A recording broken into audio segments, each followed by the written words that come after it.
Assalamualaikum warahmatullahi wabarakatuh. Perkenalkan, nama saya Muhammad Ibrahim Gumai dari kelas 10G absen 19. Dan hari ini saya akan membacakan presentasi saya tentang teks biografi. Selamat menyaksikan. Baik, kita langsung saja masuk ke presentasinya. Pengertian teks biografi. Teks biografi adalah teks yang berisi kisah atau riwayat hidup seseorang yang ditulis oleh orang lain. Teks ini biasanya menggambarkan perjalanan hidup tokoh, termasuk latar belakang, pengalaman, perjuangan, serta pencapaian yang telah diraih. Tujuan dari teks biografi terdapat 3 poin. Yang pertama, memberikan informasi tentang kehidupan tokoh. Yang kedua, menunjukkan karya dan prestasi tokoh. Dan yang terakhir, menginspirasi dan memberikan pembelajaran kepada pembaca. Ciri-ciri dari teks biografi. Yang pertama, berisi fakta tentang kehidupan tokoh. Yang kedua, mengandung pengalaman dan pencapaian tokoh. Yang ketiga, ditulis berdasarkan sumber terpercaya. Lalu, ada menggunakan urutan waktu atau kronologis dan mengandung pelajaran hidup. Adapun kaidah kebahasaan yang terdapat dalam teks biografi seperti kata kerja tindakan, yaitu kata kerja yang menunjukkan aksi yang dilakukan tokoh seperti menulis, berjuang, ataupun mendirikan. Lalu ada konjungsi waktu yang menunjukkan hubungan atau kronologi waktu seperti kemudian, lalu, dan lain-lain. Kemudian ada juga kata ganti orang ketiga, contohnya ia, beliau, dan lain-lain. Kemudian, struktur teks biografi. Yang pertama, orientasi, yaitu memperkenalkan tokoh seperti namanya, tanggal lahir, dan latar belakang keluarganya. Lalu, peristiwa penting, menguraikan perjalanan hidup tokoh seperti perjuangan, tantangan, dan keberhasilannya. Lalu, ada reorientasi, yaitu menyimpulkan nilai-nilai keteladanan yang bisa diambil dari tokoh tersebut. Kemudian, perbedaan biografi dan autobiografi. Biografi atau teks biografi ditulis oleh orang lain menggunakan sudut pandang orang ketiga dan sumbernya berasal dari wawancara, buku, ataupun arsip. Sedangkan autobiografi ataupun teks autobiografi ditulis oleh diri sendiri menggunakan sudut pandang orang pertama dan sumbernya berasal dari pengalaman pribadi. Kemudian tanda baca dalam teks biografi. Yang pertama ada tanda titik untuk mengakhiri kalimat pernyataan, tanda koma untuk memisahkan unsur dalam kalimat, dan tanda kutip untuk mengutip langsung ucapan dari tokoh. Untuk menulis teks biografi, kita perlu melakukan 4 langkah berikut. Yang pertama, pilih tokoh yang inspiratif. Kedua, kumpulkan data dari berbagai sumber. Yang ketiga, susun kerangka teks biografi. Dan yang terakhir, gunakan bahasa yang menarik.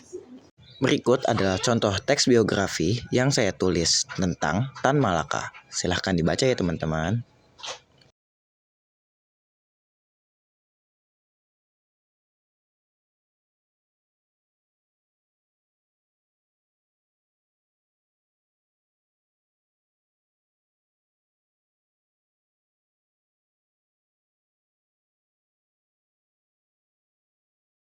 Oke, sekian presentasi saya tentang teks biografi. Mohon maaf bila ada kekurangan.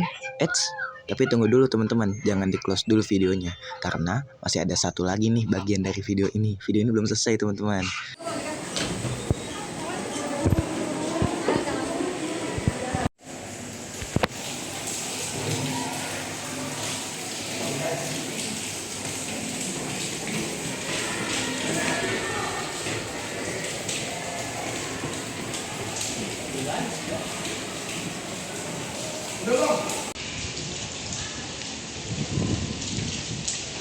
Kalau kita bicara soal tokoh kemerdekaan Indonesia, pasti yang pertama kali muncul di kepala kita itu Insinyur Soekarno, Muhammad Hatta, atau bahkan Jenderal Sudirman. Tetapi ada nih satu tokoh yang kisah hidupnya justru jauh lebih misterius, penuh petualangan, dan bahkan bisa dibilang seperti cerita film mata-mata. Mau tahu siapa? Ayo ikutin aku dalam vlog hari ini. Nih, aku ada clue tentang siapa nih tokoh yang bakal aku bicarain di vlog aku nanti. Jadi, tokoh ini tuh dia pernah jadi buronan internasional. Lalu, selama dia jadi buronan, itu dia tuh berpindah-pindah banyak negara sampai berpuluh-puluh tahun. Dan di berbagai negara itu, dia tuh bikin banyak nama samaran loh. Sampai-sampai dia tuh kayak hampir identitasnya banyak di berbagai negara. Dan yang paling ironis, setelah Indonesia merdeka, justru tokoh ini tuh ditangkap dan dieksekusi oleh bangsanya sendiri. Udah kepikiran belum tokohnya siapa? Nah, jadi hari ini tuh aku ingin ngajak kalian untuk nemenin aku ngevlog di perpustakaan SMA Negeri 71 Jakarta guys. Yang dimana dalam vlog aku ini aku bakal nyoba nih nyari buku tentang tokoh yang lagi kita cari. Dan dari buku tersebut aku akan sampaikan ke kalian fakta-fakta menarik ataupun biografi dari tokoh tersebut. Yuk temenin aku nyari bukunya.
Yap, benar banget nih teman-teman. Aku lagi nyari biografi dari tokoh pahlawan nasional yang paling ironis, yaitu Tan Malaka. Tan Malaka lahir pada tahun 1897 di desa kecil yang bernama Pandam Gadang di daerah Minangkabau.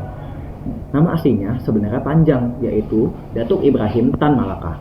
Dia berasal dari keluarga yang cukup terpandang di masyarakat Minangkabau, dan sejak kecil, Tan Malaka sudah dikenal sebagai anak yang sangat cerdas dan cepat belajar.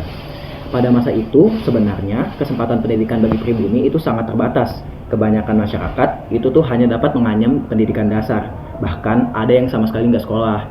Namun, Tan Malaka itu berbeda, karena kecerdasannya, ia mendapat kesempatan untuk melanjutkan pendidikan ke sekolah guru Belanda, dan akhirnya mendapat beasiswa untuk berkuliah di Belanda.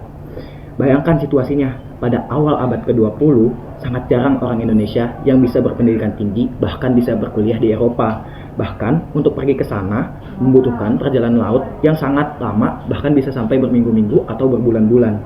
Tapi Tan Malaka bisa sampai ke sana. Di Belanda, dunianya sudah berubah. Di sana, dia tidak hanya belajar menjadi guru, tetapi dia juga mulai membaca banyak buku yang membuka wawasannya tentang politik, filsafat, dan gerakan sosial. Melihat bahwa penjajahan bukan sekedar masalah satu bangsa menguasai bangsa yang lain, tetapi sebuah sistem yang membuat rakyat terus berada di bawah dan tidak mungkin pernah ke atas. Pengalaman belajar di Eropa membuat cara berpikir Tan Malaka menjadi jauh lebih kritis dibandingkan kebanyakan pribumi pada zaman itu. Dan sejak saat itu, satu hal mulai jelas di pikirannya, bahwa Indonesia harus merdeka. Setelah menyelesaikan pendidikannya, Tan Malaka kembali ke Hindia Belanda dan bekerja sebagai guru di daerah perkebunan di Delhi. Namun, pengalaman di sana justru membuatnya semakin marah. Dia melihat secara langsung bagaimana para buruh perkebunan diperlakukan. Mereka bekerja keras di ladang tembakau dan karet, tetapi hidup dalam kondisi yang sulit dan tidak layak. Upah rendah, jam kerjanya panjang, dan hampir tidak ada perlindungan bagi mereka. Bagi Tan Malaka, situasi ini tidak bisa dibiarkan.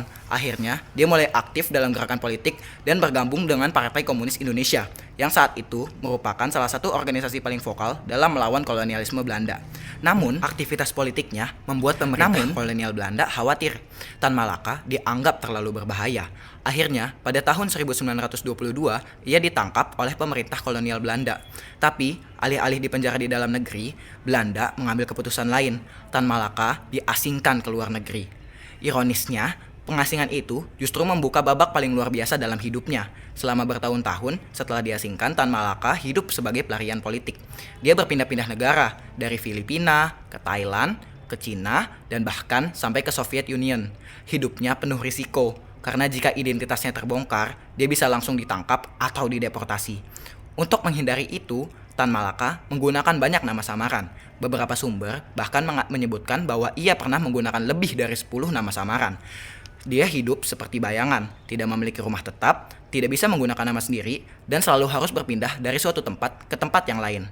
Namun, di tengah kehidupan seperti itu, Tan Malaka tetap menulis.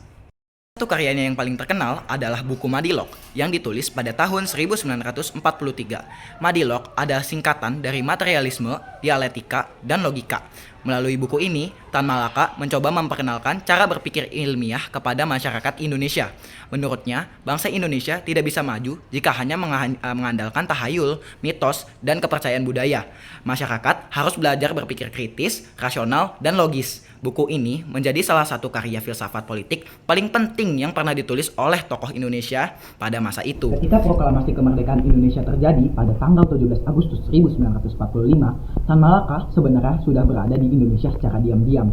Setelah puluhan tahun hidup sebagai pelarian, akhirnya ia kembali pulang ke tanah air yang selama ini ia perjuangkan. Namun, keadaan politik pada saat itu sedang rumit. Banyak kelompok dengan pandangan berbeda tentang bagaimana Indonesia seharusnya dijalankan. Tan Malaka memiliki pandangan politik yang keras dan seringkali berbeda dengan para pemimpin republik lainnya. Akibatnya, meskipun ia adalah seorang pejuang kemerdekaan, pemerintah Republik Indonesia tidak sepenuhnya mempercayainya. Bahkan, pada suatu masa, Tan Malaka sempat dipenjara oleh pemerintah republik sendiri. Ini adalah salah satu ironi terbesar dalam hidupnya. Seseorang yang menghabiskan waktu, hidup, dan seluruh tenaganya melawan penjajah, justru dipenjara oleh negara yang ia perjuangkan sendiri. Pada masa Revolusi Nasional Indonesia, Tan Malaka tetap aktif dalam perjuangan. Dia membentuk kelompok perjuangannya sendiri dan terus mendorong perlawanan terhadap Belanda yang ingin menguasai kembali Indonesia. Namun, perjalanan hidupnya berakhir secara tragis. Pada tahun 1949, Tan Malaka ditangkap oleh pasukan Republik Indonesia di daerah Kediri.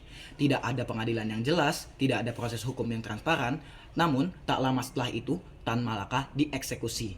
Selama bertahun-tahun setelah kematiannya, kisah Tan Malaka hampir hilang dari sejarah resmi Indonesia.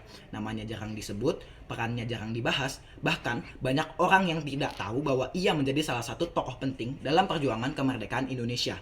Baru pada tahun 1963, Presiden Soekarno secara resmi menetapkan Tan Malaka sebagai salah satu pejuang pahlawan nasional Indonesia. Pengakuan itu datang terlambat karena Tan Malaka sendiri tak pernah hidup cukup lama untuk merasakan pengakuan tersebut. Kisah Tan Malaka adalah kisah tentang seseorang yang mengorbankan hampir seluruh hidupnya untuk sebuah ide. Ia hidup dalam sebuah pelarian, ia kehilangan identitasnya, ia bahkan meninggal tanpa pengakuan dari negaranya sendiri. Namun, gagasannya tetap hidup. Hari ini, banyak orang mulai membaca kembali karya-karya Tan Malaka dan mempelajari pemikirannya. Karena ternyata, di balik kehidupannya yang penuh kontroversi, Tan Malaka adalah seorang pemikir yang sangat jauh melampaui zamannya. Dan mungkin, pertanyaan yang paling menarik dari kisah ini adalah, jika seseorang seperti Tan Malaka berani mempertaruhkannya seluruh hidupnya demi kemerdekaan dan masa depan bangsa, apa yang sebenarnya kita lakukan dengan kebebasan yang sekarang sudah kita nikmati? Sekian yang dapat saya sampaikan. Terima kasih sudah memperhatikan. Wassalamualaikum warahmatullahi wabarakatuh.